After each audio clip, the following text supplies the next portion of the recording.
রাজ্য বিধানসভায় ফের পৃথক উত্তরবঙ্গ রাজ্যের দাবি তুললেন বিজেপি বিধায়ক শিখা চট্টোপাধ্যায়। বৃহস্পতিবার বাজেট ভাষণে অংশ নিয়ে তিনি বলেন, উত্তরবঙ্গের মানুষ বছরের পর বছর বঞ্চিত। উন্নয়ন করতে না পারলে উত্তরবঙ্গকে আলাদা রাজ্য হিসাবে গঠন করুন। তার এই মন্তব্যকে ঘিরে রাজনৈতিক মহলে নতুন করে বিতর্ক দানা বেঁধেছে। ডাবগ্রাম ফুলবাড়ির বিজেপি বিধায়ক শিখা চট্টোপাধ্যায় বলেন, উত্তরবঙ্গের পানীয় জল, স্বাস্থ্য, শিক্ষা থেকে শুরু করে সামগ্রিক পরিকাঠামোয় একের পর এক প্রতিশ্রুতি দেওয়া হলেও বাস্তব উন্নয়ন হয়নি। উত্তরকন্যা গড়ে তোলা হলেও সেখানে কার্যকরী প্রশাসন নেই। মুখ্যমন্ত্রী মমতা বন্দ্যোপাধ্যায় উত্তরবঙ্গ এলেও প্রকৃত উন্নয়নের কোনো ছাপ দেখা যায় না অভিযোগ করেন তিনি। শিখা চট্টোপাধ্যায়ের দাবি, এটি তার ব্যক্তিগত বক্তব্য নয়, বরং উত্তরবঙ্গের সাধারণ মানুষেরও দীর্ঘদিনের দাবি। তিনি বলেন, আমি মানুষের প্রতিনিধি, তাই তাদের চাওয়া পাওয়া বিধানসভায় তুলে ধরেছি। রাজ্যের শাসক দল তৃণমূল কংগ্রেসের পক্ষ থেকে এখনও কোনো আনুষ্ঠানিক প্রতিক্রিয়া না এলেও রাজনৈতিক বিশ্লেষকদের মতে আসন্ন বিধানসভা নির্বাচনকে সামনে রেখে বিজেপি আবারও বাংলা ভাগের দাবিকে সামনে আনছে। এর আগেও বিজেপির একাধিক নেতা পৃথক উত্তরবঙ্গ রাজ্যের দাবি তুলেছিলেন, যা নিয়ে রাজ্য রাজনীতিতে তুমুল উত্তাপ ছড়িয়েছিল। এ বিষয়ে রাজ্য সরকার কী অবস্থান নেবে কিংবা বিজেপি নেতৃত্ব শিখা চট্টোপাধ্যায়ের বক্তব্যকে দলীয় নীতির সঙ্গে কতটা সংযুক্ত করবে তা নিয়ে এখন রাজনৈতিক মহলে জোর আলোচনা চলছে। উত্তরবঙ্গ আলাদা করে দেওয়ার কথা একমাত্র মানুষ বলছে, আমরা মানুষের প্রতিনিধি। জনগণ যা বলবে সেটা তো আমার এখানে ফরওয়ার্ড করা দরকার।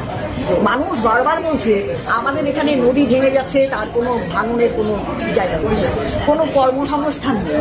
এখানে চা বাগানগুলো 30% কেটে অন্যভাবে ব্যবস্থা করে দেওয়া হচ্ছে, ওনারা আপনি পর্যটন করবেন, ওরা বিক্রি করে দেওয়া হবে। সে সবাই এই সমস্ত ব্যাপার, রাস্তাঘাট বলুন, সব কিছু মানে কর্মসংস্থান বলুন, সমস্ত কিছু নিয়ে মানুষের এত বেশি ক্ষোভ। মানুষ বলছে আপনারা কি করছেন? আপনারা বিধানসভায় আপনাদেরকে পাঠিয়েছে, আপনারা অন্তত চিন্তা ভাবনা করুন, গিয়ে বলুন যে তারা যদি কাজ না করতে পারে উত্তরবঙ্গকে আলাদা করে দিই। এটা কেন্দ্রীয় শাসন হোক বা অন্য কিছু হোক, যেভাবে গোয়া চলছে সেভাবে চলবে, আমাদের উন্নয়নটা হোক, আমরা উন্নয়ন চাইছি। মানুষের কথা আমি ওখানে তুলে ধরেছি, এটা তো আমার কর্তব্য, আমি বাধ্য তাদের কথা তুলে ধরতে, তাদের দাস অনুদাস সামনে। সুতরাং সেই হিসাবে কিন্তু আমি এখানে তুলে ধরেছি। অবশ্যই বলেছি যদি কাজ না করতে পারে মাননীয় মুখ্যমন্ত্রী, অবশ্যই উত্তরবঙ্গকে আলাদা করতে হবে। দেখুন, বিধায়কের ব্যক্তিগত কোনো কিছু থাকতে পারে না। জনগণ দ্বারা নির্বাচিত, সেই জনগণের কথা জনগণের কাছে প্রতিশ্রুতি দিয়ে এসে তোমাদের কথা মানুষের কাছে তুলে ধরবো, সুখ দুঃখের সাথে তোমাদের, তাদের কথাই হচ্ছে আমার কথা।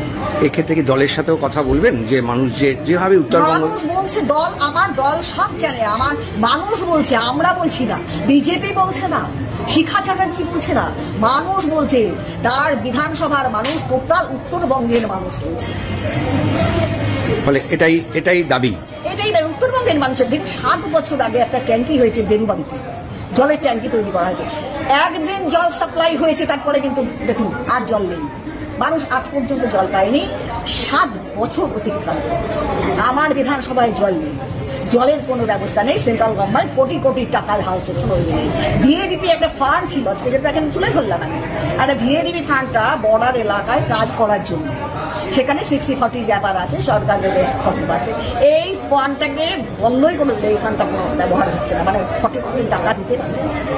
যে তার সময় উত্তরবঙ্গে যা উন্নয়ন হয়েছে অতীতে কখনো হয়নি, এবং তিনি উত্তরবঙ্গকে ভালোবাসেন, তিনি উত্তরবঙ্গের মানুষ, এটা কিন্তু মুখ্যমন্ত্রী বারবার দাবি করেন এবং বহুবার তিনি উত্তরবঙ্গে গেছেন।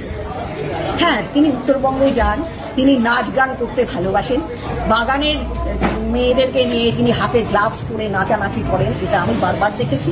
অবশ্যই তিনি যান মানুষের কাছে যে হ্যাঁ আমি তোমাদের সঙ্গে আছি, কিন্তু আসল যে উন্নয়ন, তাদের মজুরি নিয়ে তাকে ছেঁচড়ে উত্তরকন্যায় 50 বার নিয়ে যাওয়া হয়েছে, যে উত্তরকন্যা একটা ইনভ্যালিড জায়গা, যেটাকে নাকি দ্বিতীয় মহাকারণ হওয়ার কথা ছিল, সেটা কিন্তু মহাকারণ হয়। উত্তরবঙ্গের মানুষের ক্ষোভ কিন্তু এমনি নয়, সমস্ত দিক থেকে উত্তরবঙ্গের মানুষের